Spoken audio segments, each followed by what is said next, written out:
பெருந்தமிழ் விருது வழங்கி என்னை பெருமைப்படுத்தி இருக்கும் இந்த விழாவின் தலைவர், பாயிகாவின் தேசிய தலைவர் டான் ஸ்ரீ விக்னேஸ்வரன் அவர்களே, இந்த விருதுக்காக அல்லும் பகலும் பாடுபட்டு உலகில் எந்த கவிஞனுக்கும் இவ்வளவு பெருமை சேர்ந்திருக்குமா என்று வியக்கும் வண்ணம் என்னை திகைப்பிலும் மலைப்பிலும் ஆழ்த்தியிருக்கும் பாயிகாவின் தேசிய துணைத் தலைவர் டத்தோஸ்ரீ சரவணன் அவர்களே,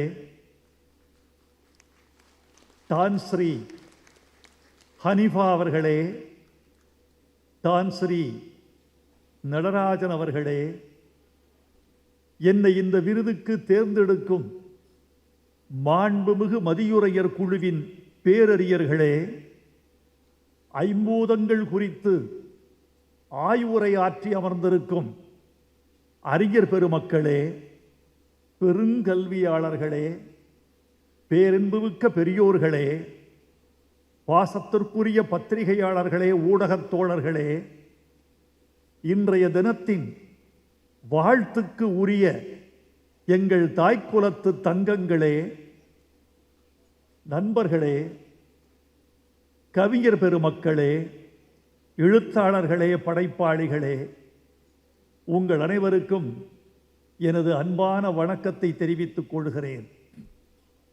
நெகிழ்ந்து நிற்கிறேன் என்பதா, மகிழ்ந்து நிற்கிறேன் என்பதா, பரவசத்தில் சொற்கள் ஒன்றோடு ஒன்று முட்டிக்கொண்டு நிற்பதை பார்த்து சொல்லவா,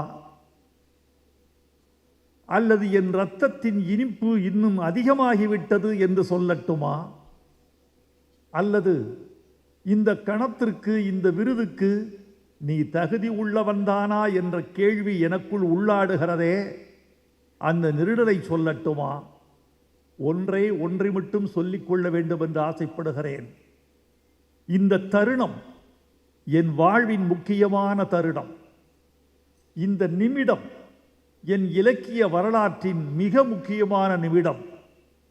இந்த மேடை, இந்த மக்கள், இந்த மன்றம், இந்த பேச்சாளர்கள் அத்தனை பேரும் என் வாழ்வின் நினைவின் கடைசி சொட்டு நினைவு உள்ளவரை மறக்க முடியாத நிமிடம். கலீல் ஜிப்ரான் என்ற ஒரு கவிஞன் இருந்தான். 18 வயதில் அவன் 16 வயது பேரழகியை சந்தித்தான். அவள் இந்த பூமிக்கு வந்த ஒரு நிலா, நட்சத்திரங்களால் சிருஷ்டிக்கப்பட்டவள், பூக்களின் புத்திரி. அவளை பார்த்து அழகே கேள்வி கேட்டு அண்ணாந்து பார்க்கும். அந்த பெண்ணை பார்த்துவிட்டு சொன்னான், அடியே பெண்ணே, 18 வசந்தங்கள், 18 கோடைகள் நான் ஓடி வந்தது இதோ உன்னை காணும் இந்த நிமிடத்திற்காகத்தானா? அதே கேள்வியை நான் இங்கு திருப்பி சொல்ல வேண்டியவனாக இருக்கிறேன்.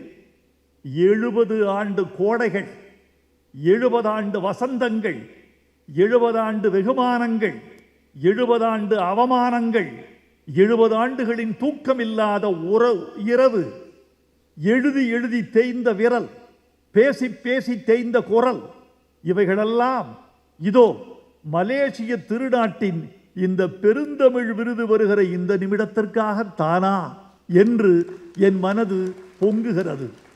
டத்தோஸ்ரீ சரவணன் அவர்களே, தூங்காத உங்கள் இரவுகளுக்கு என் வணக்கம்.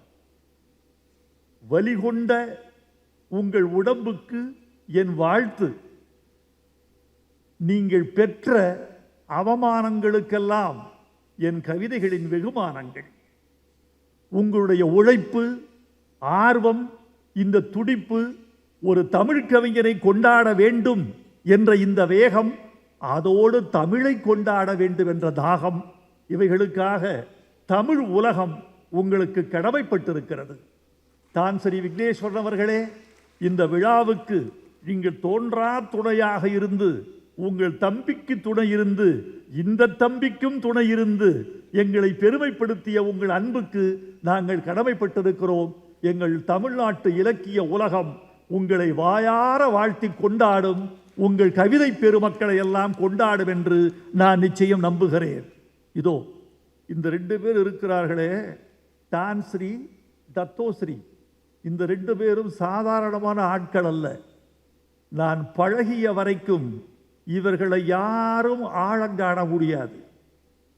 இவர்கள் இருவரும் ஆற்றலில் கடல் போல் ஆழமானவர்கள், செய்திகளை சேகரிப்பதில் கடல் போல் விசாலமானவர்கள், ஒரு விஷயத்தை முடிவெடுப்பதில் வானம் போல் உயர்ந்தவர்கள். இந்த 2 பேரும் சகோதரர்கள். இவர்களை யாரும் பிரிக்க முடியாது. ஏன் தெரியுமா தோழர்களே? விக்னேஸ்வரன் யார்? விநாயகர். சரவணன் யார்? முருகன். அண்ணன் தம்பிகள். இந்த அண்ணன் தம்பிகளை எப்படி பிரிக்க முடியும்? அந்த அண்ணன் தம்பிகளுக்கு ஒரு சண்டை வந்தது, ஞானப்பழம் யாருக்கு என்று. ஞானப்பழம் யாருக்கு என்று விக்னேஸ்வரனுக்கும் முருகனுக்கும் சண்டை வந்தது. இங்கு ஞானப்பழம் யாருக்கு என்று விக்னேஸ்வரனுக்கும் சரவணனுக்கும் சண்டை வரவே வராது. ஏனென்றால் இந்த ஞானப்பழத்துக்கு பெயர் மாயிக்கா. அது மக்களுக்கானது, தங்களுக்கானது அல்ல என்று இவர்கள் 2 பேருக்கும் தெரியும். இந்த மாயிக்கா என்ற ஞானப்பழத்தை காப்பாற்றி அதன் சத்தை, அதன் ஞானத்தை, அதன் பெருமையை, அதன் ஊட்டத்தை மக்களுக்கே அர்ப்பணிக்க வேண்டும் என்றுதான் இந்த 2 பெரும் சகோதரர்களும் பாடுபட்டு கொண்டிருக்கிறார்கள் என்று நான் நம்புகிறேன். இன்றைக்கு துன் சாமிவேலு அவர்களின் பிறந்த நாள். அது எதேச்சையாக வந்து அமைந்தது. அவர் எங்களை எல்லாம் வாழ்த்தி கொண்டிருக்கிறார், தோன்றா துணையாக நின்று கொண்டிருக்கிறார் என்று நினைத்துக் கொள்வதற்கு ஒரு வாய்ப்பாக அமைந்திருக்கிறது. சாமிவேலு என்ற பெருமனிதன் மறையவில்லை தோழர்களே. 2 உருவங்களில் அவர் வாழ்ந்து கொண்டிருக்கிறார். விக்னேஸ்வரன் சாமி நம்பிக்கை உள்ளவர், கடவுள் பக்தியாளர், சமய நெறியாளர். அதனால் சாமிவேலுவின் முதல் எழுத்து 2 எழுத்து அவரிடம் இருக்கிறது. விக்னேஸ்வரன் சாமியாக இருக்கிறார். சரவணன் கையில் வேலு இருக்கிறது. இந்த சாமியும் இந்த வேலுவும் இணைந்து சாமி வேலுவாக இந்த 2 பேர் வடிவில் இருக்கிறார் என்று நான் பெருமைப்படுகிறேன். நீங்கள் பல்லாண்டு வாழ வேண்டும் என்று உங்களை நான் வாழ்த்துகிறேன். நண்பர்களே, ஒரு செய்தியை உங்களுக்கு சொல்ல வேண்டும் என்று ஆசைப்படுகிறேன். வைரமுத்து என்ற தனி மனிதனை கொண்டாடுவதற்காக இந்த விழா என்று யாராவது நினைத்தால் அது தவறு. நானும் அப்படி கருதி கொண்டால் அது தவறு. தமிழ் இலக்கிய உலகம் கருதி கொண்டாலும் அது தவறு. வைரமுத்து என்பவன் தமிழ் நெடுங்கணக்கில் வந்து போகிற ஒரு கவிஞன். வருவான், போவான். இப்படி இன்னும் பல கவிஞர்கள் வருவார்கள், போவார்கள். இந்த கவிஞர்கள் வந்து வந்து போவார்கள். தமிழ் மட்டும்தான் வரும், போகாது. தமிழ் மட்டும்தான் நிரந்தரமானது. இந்த நிரந்தரத்தின் மீது உட்கார்ந்து போகிற பறவைகள் தான் கவிஞர்கள். எனவே தத்தோஸ்ரீ சரவணன் இந்த விழாவை எடுத்தார் என்றால் வைரமுத்து என்ற தனிமனிதனுக்காக அல்ல, தமிழ் கவிதைக்காக, மலேசியாவில் இருக்கிற தமிழ் படைப்பாளிகளின் ஊக்கத்திற்காக, உலகம் முழுவதும் இருக்கிற தமிழ் உயர்ந்தோங்கி வாழ வேண்டும் என்ற எண்ணத்துக்காக, தமிழ் காய்ந்து விடக்கூடாது, வேரடியில் நீரூற்றுவோம் என்ற உற்சாகத்துக்காக, இந்த பயிர் மீது மழை சிந்த வேண்டும் என்ற ஒரு அக்கறைக்காக என்று நான் நினைக்கிறேன். எனவே இந்த விருதை தமிழ் பெருமக்களும் தமிழ் கவிஞர்களும் கொண்டாட வேண்டும் என்று நான் அன்போடு கேட்டுக்கொள்கிறேன். இந்த மகா கவிதையை படைக்கிற பொழுது நான் விழித்த தூக்கமில்லாத இரவுகள்,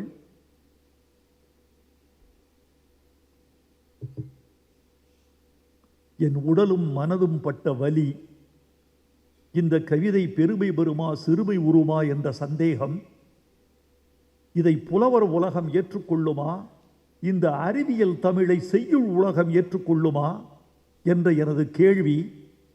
கவிதை என்பது கவிதையாகத்தானே இருக்க வேண்டும், அறிவியலாக முடியுமா? அறிவியல் வேறு உலகம், கவிதை வேறு உலகம்.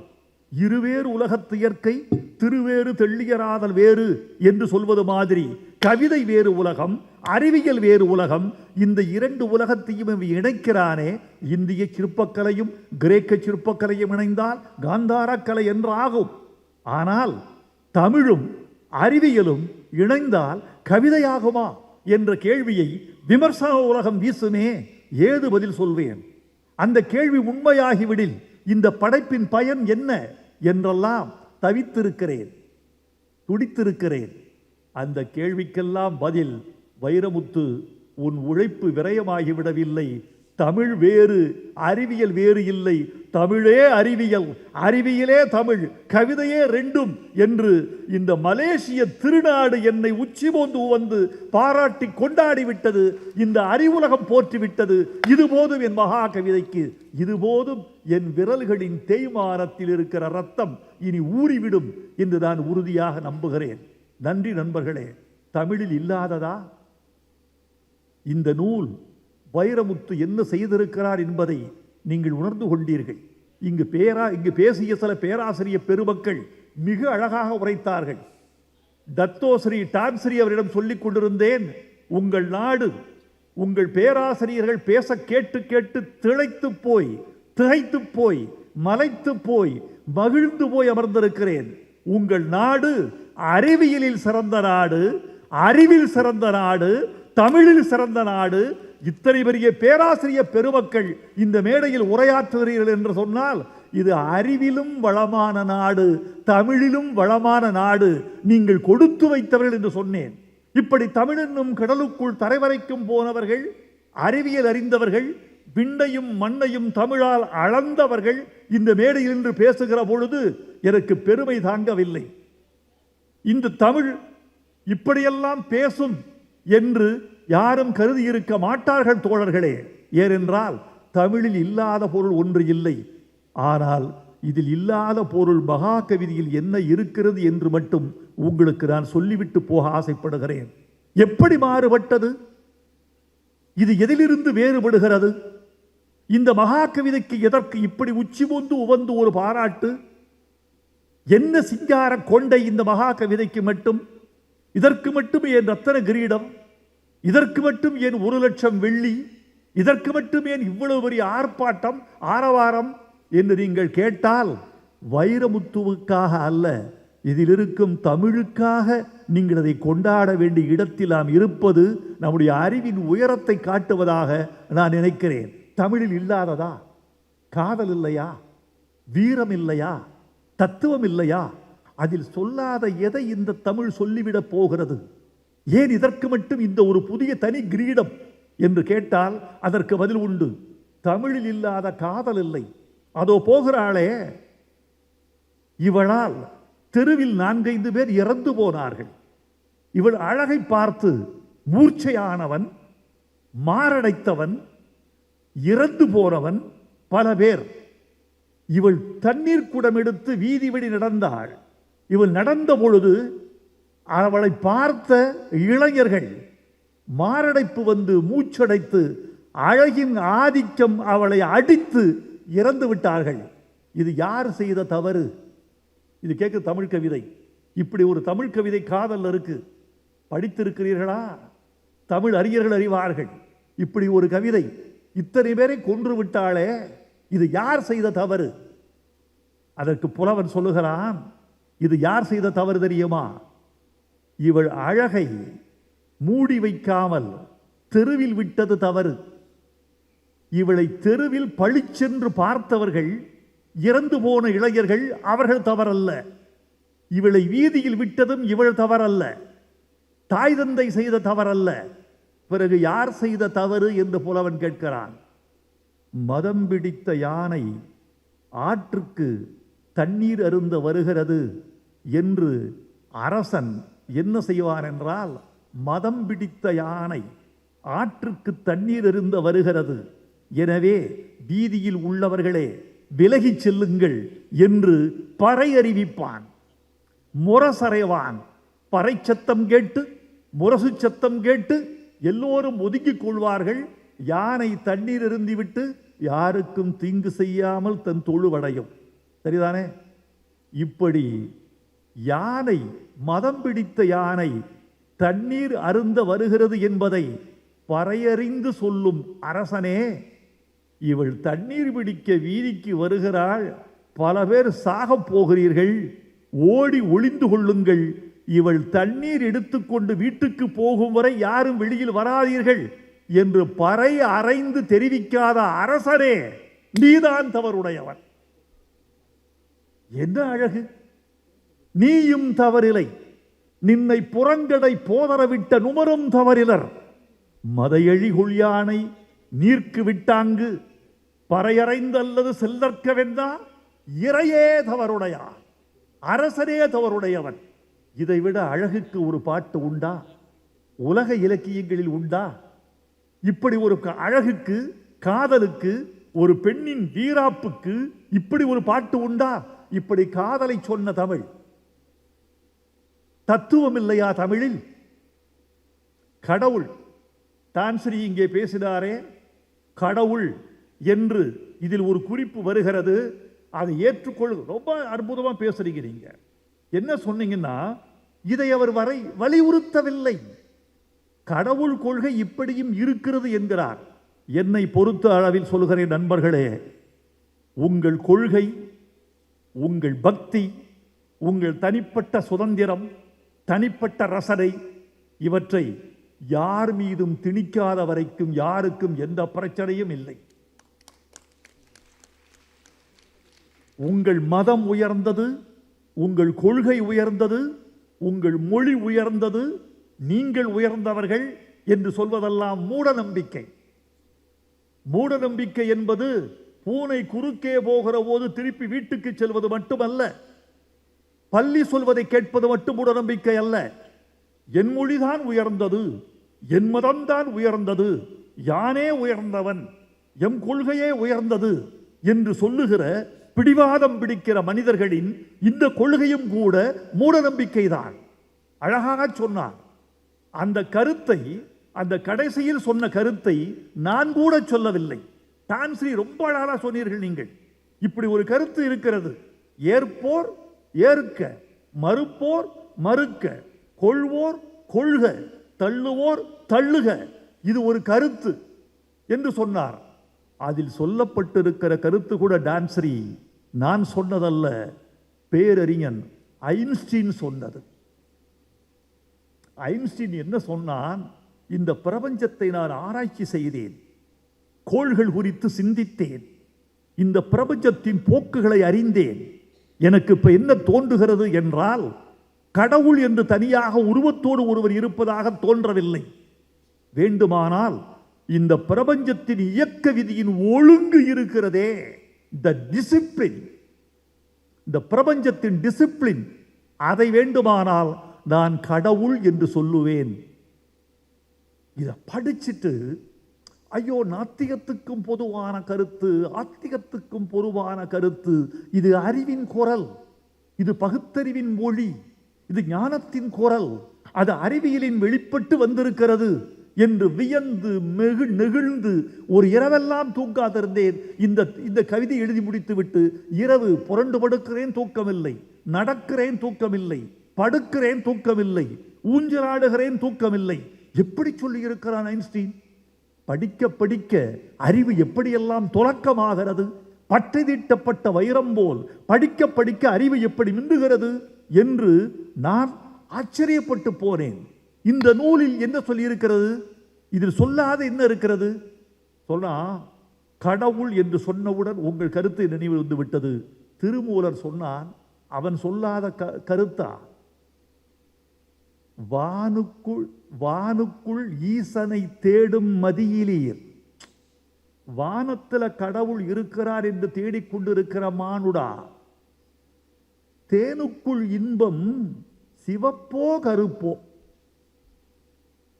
வானுக்குள் ஈசனை தேடும் மதியிலீர், தேனுக்குள் இன்பம் சிவப்போ கருப்போ? தேனுக்குள் இன்பம் செறிந்திருந்தார் போல் ஊருக்குள் ஈசன் உறைதல் கண்டீர். உங்களுக்குள்ள இருக்கான் கடவுள். கடவுள் தேனுக்குள்ள இனிக்குது. அந்த இனிப்பின் நிறம் என்ன? இனிப்பின் உருவம் என்ன? அந்த இனிப்பின் உணர்ச்சி என்ன?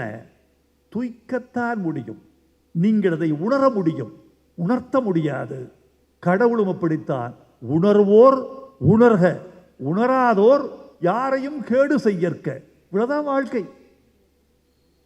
இப்படி ஒரு தத்துவத்தை திருமூலன் தமிழுக்கு தந்திருக்கிறான்.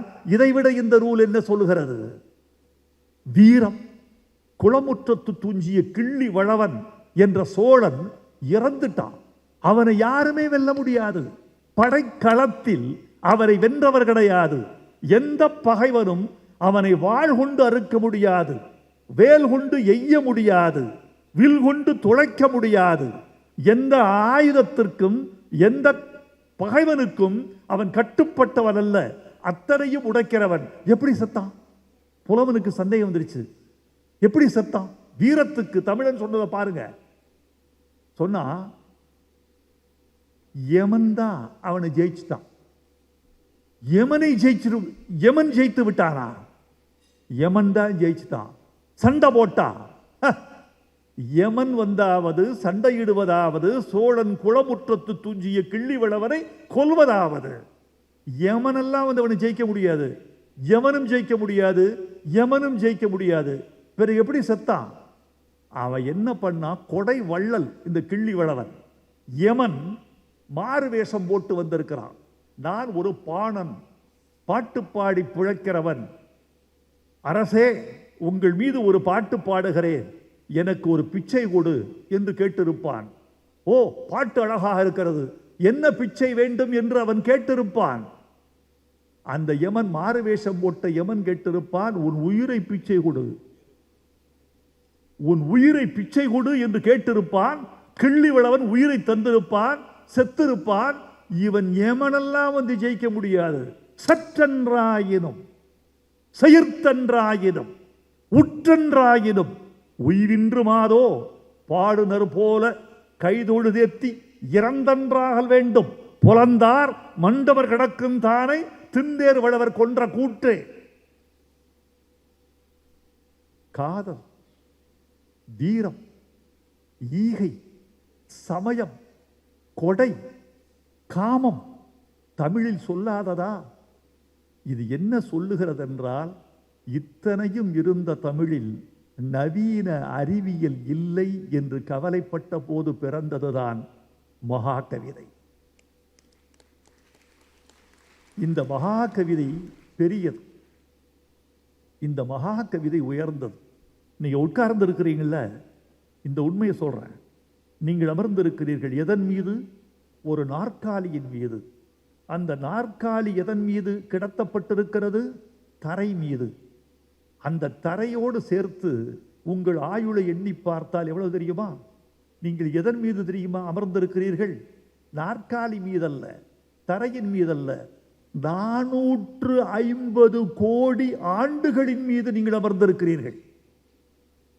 இந்த பூமியின் வயது 450 கோடி ஆண்டுகள். இன்னும் 450 கோடி ஆண்டுகள் இந்த பூமி சுழலும் என்கிறது விஞ்ஞானம்.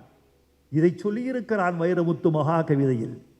450 கோடி ஆண்டுகள் வாழ்ந்தோ இந்த பூமி, இன்னும் 450 கோடி ஆண்டுகள் வாழ வேண்டி இருக்கிறது. நீங்கள் வாழ வேண்டும். எதற்கு தெரியுமா எழுதுனேன்? நான் இந்த பூமியின் மீது கொண்ட காதலால் மகாகவிதை புனையப்பட்டது.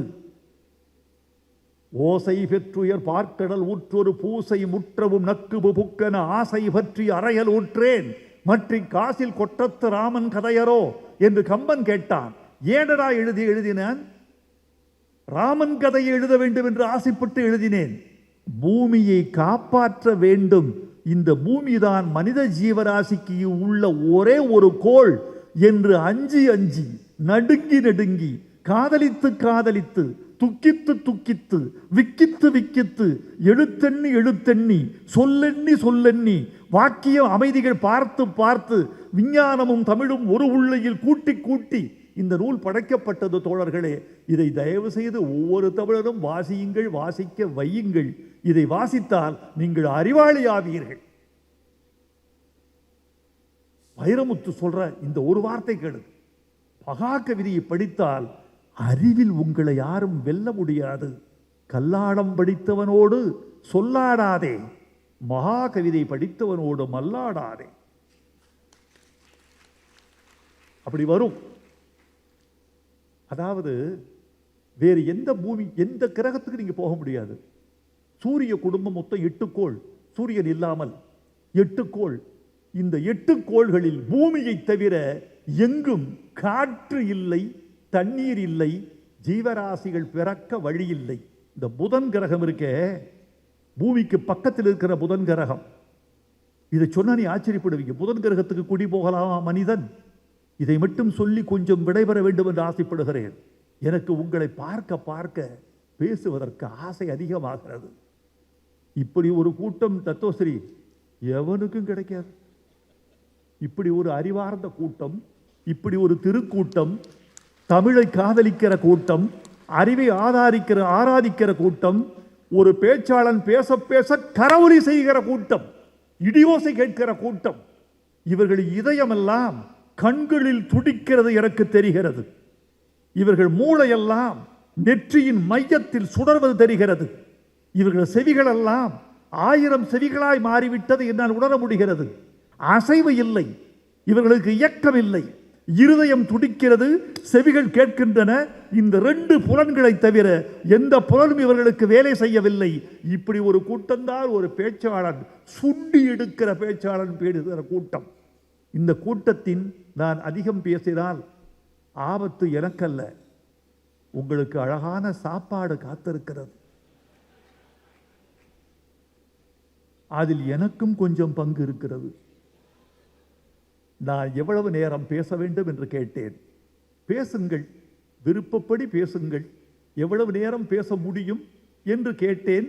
நான் தத்தோசரிய ஒரு 25 நிமிடத்துக்குள் நீங்கள் பேசிவிட்டால் நல்லதல்லவா என்று கேட்டார். நான் 20 நிமிடத்தில் முடித்துக் கொண்டால் மிக நல்லதல்லவா என்று அவரை கேட்டேன். எங்கள் 2 பேர் உரையாடலும் இப்போது காற்றில் தெரிக்கப் போகிறது. நான் உங்களை பார்த்து ஒரு 5 நிமிடம் கூட பேசலாமா என்று ஆசைப்படுகிறேன். உங்கள் அனுமதியை கேட்கிறேன். இந்த புதன் என்ற கிரகம் இருக்கிறதே, இந்த புதன் என்ற கிரகத்தில் குடிபோக முடியாது. காரணம், அந்த புதன் எப்போதும் ஒரு பக்கம் இரவு, எப்போதும் ஒரு பக்கம் பகல். அது சூரியனுக்கு மட்டும் முகம் காட்டி கொண்டிருக்கிறது. சூரியனுக்கு முகம் காட்டுகிற பக்கத்தில் முழுக்க முழுக்க பகல். எரிந்து போகிற கிரகம் அது. அந்த கிரகத்தினுடைய வெப்பம் எவ்வளவு தெரியுமா? புதன் கிரகத்தில் 425 பாகை வெப்பம். பாகை என்பது டிகிரி. 425 பாகை வெப்பம் பகல் பக்கத்தில், -175 பாகை குளிர் இருட்டு பக்கத்தில். எப்போதும் ஒரு பக்கம் இருட்டு, எப்போதும் ஒரு பக்கம் பகல். இப்போது தெரிகிறதா பூமியின் பெருமை? 24 மணி நேரத்தில் இந்த பக்கம் பகல், அந்த பக்கம் இரவு. எவ்வளவு சுகமான பூமி! இந்த பூமியை விட்டு விட்டு எந்த கிரகத்துக்கு நாம் குடிபோக போகிறோம்? அங்கு ஒளியை சிதறச் செய்யும் காற்று இல்லை.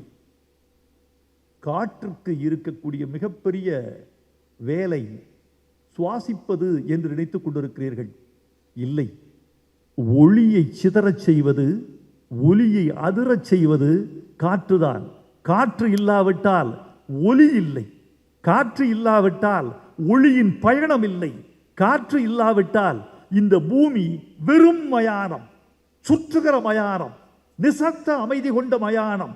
காற்று இல்லாவிட்டால், காற்றுதான் வைரமுத்து பேசுவது உங்களுக்கு, என் கை அசைவது உங்களுக்கு, இந்த வெளிச்சத்தை சிதறச் செய்கிறது காற்று. அதனால்தான் நீங்களும் நானும் இயங்கிக் கொண்டிருக்கிறோம். அடுத்து வீனஸ் என்ற வெள்ளி இருக்கிறது. இந்த வீனஸ் என்ற வெள்ளி ஓராண்டுக்கு ஒரு முறைதான் சுழல்கிறது. 400 பாகை வெப்பமுடையது இந்த வீனஸ் என்கிற வெள்ளி. இங்கு குடிபோக முடியுமா? அங்கு கடல் உண்டு, எண்ணெய் கடல். வீனஸ்ல கடல் உண்டு, எண்ணெய் கடல். மழை இருக்கிறதான்னு கேட்பீங்க. மழை உண்டு, அமில மழை. அமில மழையும் எண்ணெய் கடலும் கொண்ட வீனஸில் குடிபோக முடியுமா? செவ்வாயில குடிபோக முடியலாம் என்கிறார்கள். இந்த பூமியை அப்படியே பெயர்த்து கொண்டு போய் செவ்வாயில் வைத்து விட முடியுமா? செவ்வாயின் விஷயம் என்ன தெரியுமா? செவ்வாய் ஏன் சிவப்பாக தோன்றுகிறது என்ற ஆராய்ச்சிக்கு விஞ்ஞானிகள் சொல்லுகிற பதில், அதன் மேற்புறம் சிவந்திருக்கிறது. ஏன் சிவந்திருக்கிறது? அது பூரா இரும்பு. இரும்பு ஏன் சிவந்திருக்கிறது? அந்த இரும்பு செவ்வாயில் இருந்த ஆக்சிஜனை குடித்து குடித்து சிவப்பாகிவிட்ட இரும்பு செவ்வாய் நிறத்தில் தோற்றமளிக்கிறது. இதுதான் அங்க செவ்வாயில எப்படி தெரியும்? வாயுமண்டலம் இருக்கிறது. அதில் ஆக்சிஜன் எவ்வளவு தெரியுமா இருக்குது? உயிர்வெளி என்ற ஆக்சிஜன். உப்பில் எவ்வளவு சர்க்கரை இருக்கிறதோ அவ்வளவுதான் அந்த காற்றில் ஆக்சிஜன் இருக்கிறது. எப்படி போவீங்க செவ்வாயில குடியேறுவீங்க? புற ஊதா கதிர்களை தடுக்க முடியாமல் அது ஒரு பெரிய அணு உலை மாதிரி குதித்துக் கொண்டிருக்கிறது. வியாழன் தான் 8 கோள்களிலும் பெரிய கோள். வியாழன் என்ற ஒரு கோளில் பூமிகளை அடுக்கலாம். எத்தனை பூமிகளை தெரியுமா தோழர்களே, தோழிமார்களே, இளைஞர்களே, படைப்பாளிகளே, அறிவுஜீவிகளே?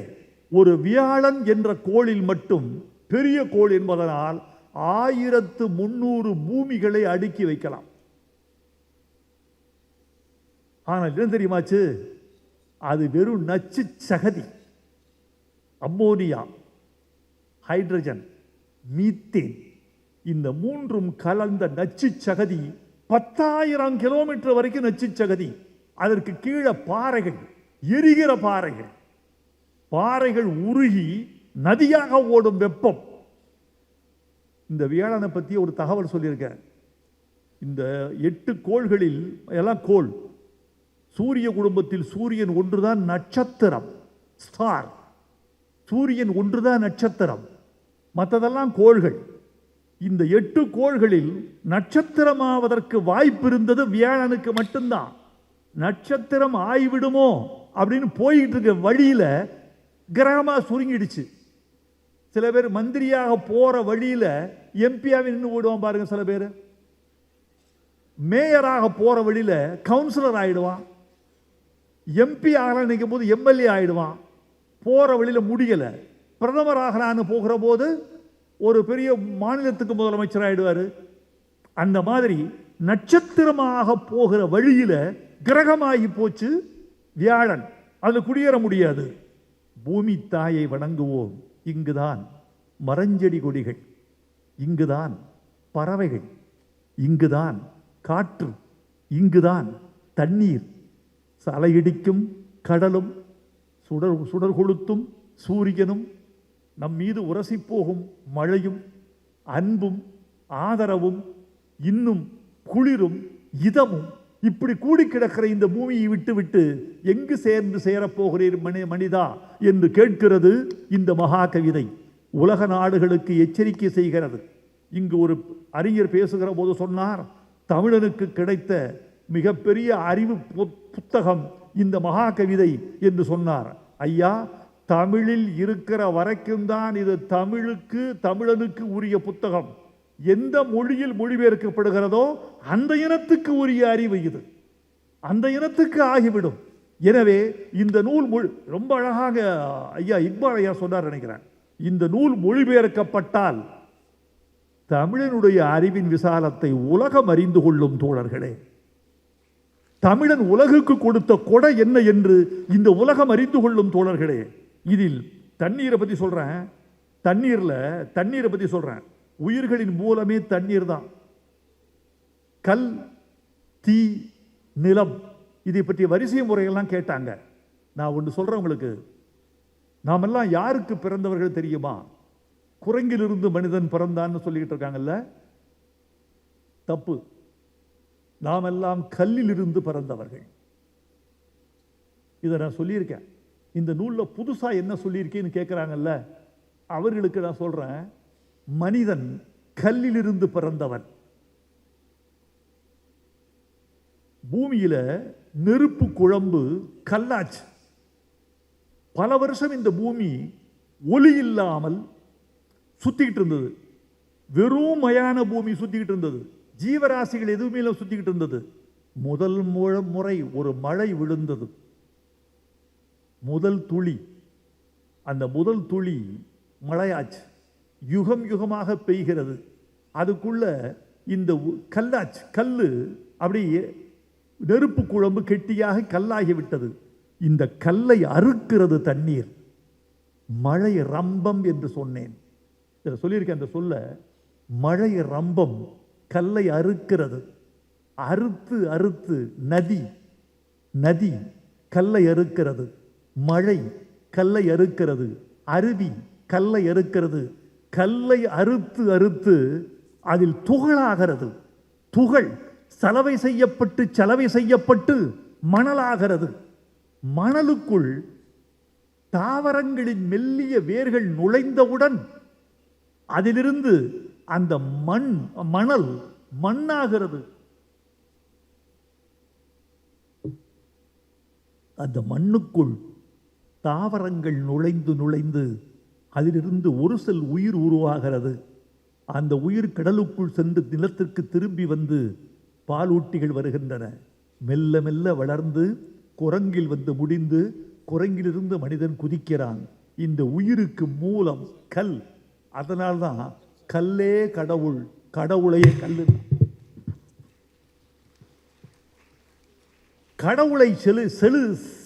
கடவுளை செய்வதற்கு மரத்தை ஏன் தேர்ந்தெடுக்கவில்லை மனிதன்? நெருப்பை ஏன் தேர்ந்தெடுக்கவில்லை மனிதன்? வேறு திடப்பொருளை ஏன் இரும்பை ஏன் தேர்ந்தெடுக்கவில்லை மனிதன்? வைரத்தை ஏன் தேர்ந்தெடுக்கவில்லை? தங்கத்தை ஏன் தேர்ந்தெடுக்கவில்லை? உலகில் உள்ள கனிமங்களை எல்லாம் மனிதன் தேர்ந்தெடுக்காமல் கல் என்ற கனிமத்திலிருந்து சிலை வடித்து ஏன் மனிதன் கல்லிலிருந்து கடவுளை உண்டாக்கினான் என்றால், கல்தான் கடவுள் என்ற முதல் சிற்பிக்கு தெரிந்திருக்கிறது. அப்படி சொல்லுகிறேன். இப்படியெல்லாம் இதில் சொல்லி சொல்லி பார்க்கிறேன். தண்ணீரை பற்றி சொல்லுகிற போது நாமெல்லாம் தண்ணீரில் இருந்து பிறந்தவர்கள். முதல் உயிர் பிறந்தது தண்ணீரில், கடலில். நாமெல்லாம் கரையேறி வந்த கடல்கள். எப்படி சாட்சின்னு கேட்குறீங்களா? உங்கள் கண்ணீரை ருசித்து பாருங்கள், உப்பு. இந்திரியத்தை சோதித்து பாருங்கள், உப்பு.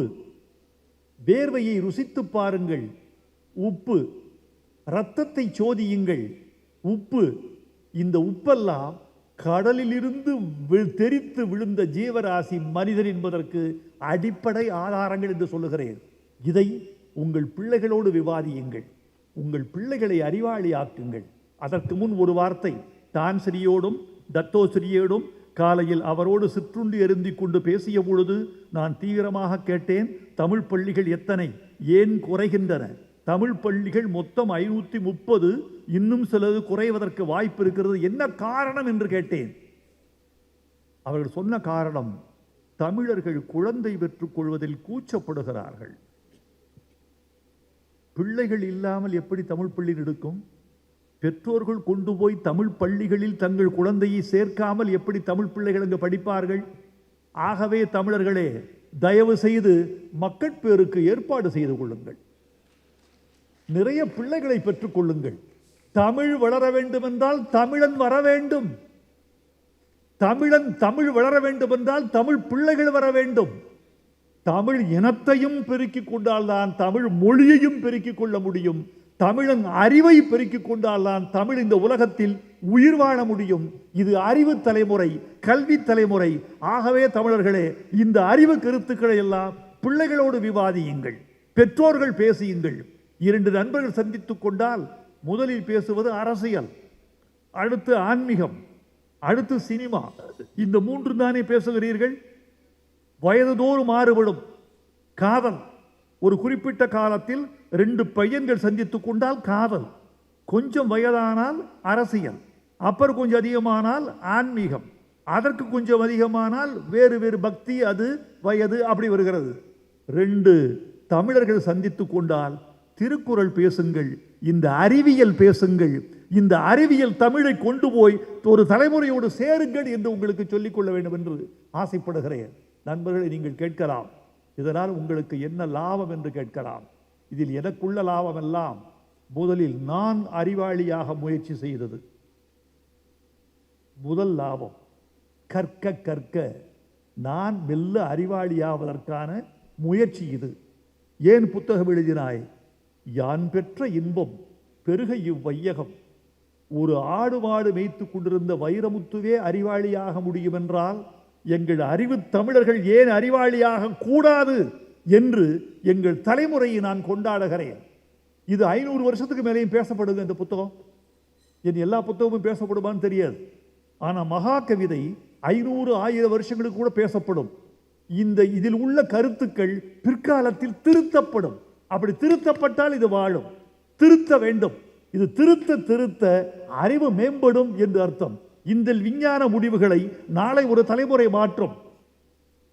சூரியன் தான் பூமியை சுற்றி வருகிறது என்பது பழகாலமாக சொல்லப்பட்டு வந்த கருத்து. ஒருவன் இல்லை, சூரியனைத்தான் கோள்கள் சுற்றுகின்றன என்று ஒரு கருத்தை புரட்டி போடுவதற்கே சில யுகங்கள் தேவைப்பட்டன. மகாகவிதையின் கருத்துக்கள் ஒரு காலத்தில் மாற்றப்படும். மாற்றப்பட்டால் தலைமுறையின் அறிவு வளர்கிறது என்று பொருள். அப்படி இந்த தலைமுறையின் அறிவு வளர வேண்டும்.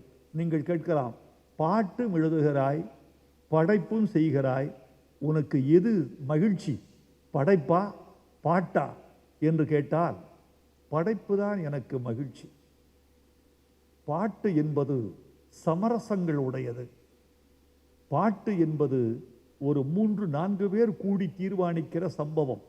ஒருவர் கதை சொல்லுகிறார், ஒருவர் மெட்டு சொல்லுகிறார், ஒருவர் சூழல் சொல்லுகிறார், ஒருவர் பாட வருகிறார். 4-5 பேர் கூடி சம்பாதிக்கிற ஒரு கலை பாட்டு. ஆனால் மகாகவிதையின் ஒவ்வொரு வரியும், ஒவ்வொரு வார்த்தையும், ஒவ்வொரு எழுத்தும் வைரமுத்து என்ற படைப்பாளியால் மட்டும் தீர்மானிக்கப்பட்டவை. இதில் யாருடைய தலையீடும் இல்லை. இதில் யாருடைய தலையீடும் இல்லை.